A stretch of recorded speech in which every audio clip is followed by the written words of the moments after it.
กราบสบายดีเอฟซีเบิร์ดสุขูสุคนยินดีต้อนรับเข้าสู่ซองเบายูบและเบายูบสิมาแจ้งเกี่ยวกับซองเก่านี่เพราะว่าซองตัวนี้นี่เบายูบบได้ลงคลิปแล้วก็เนื่องจากมันปิดการเปิดสั่งรายได้แล้วไม่แต่ให้ทุกคนหรือว่าพี่เอฟซีฝากเข้าไปติดตามซองตัวนี้ซองใหม่ของเบายูบก็คิดมาโดนแล้วเกี่ยวกับซองอันนี้เพราะว่าเปิดสั่งรายได้บ่ได้แล้วก็เลยตัดสินใจสั่งซองใหม่อันนี้ก็2-3 เดือนแล้วบ่ได้ลงคลิปเพราะว่ามันปิดแต่นับแต่เดือน3แล้วตอนนี้ก็ฮอดเดือน7แล้วก็เป็น4 เดือนแล้วมันจังได้ก็แต่ให้ทุกคนเข้าไปติดตามซองตัวนี้แหละซองใหม่ของเบายูบ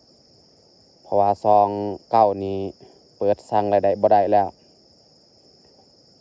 นะขอขอบใจมีแต่สำนี้แหละสิมาแจ้งเกี่ยวกับซอง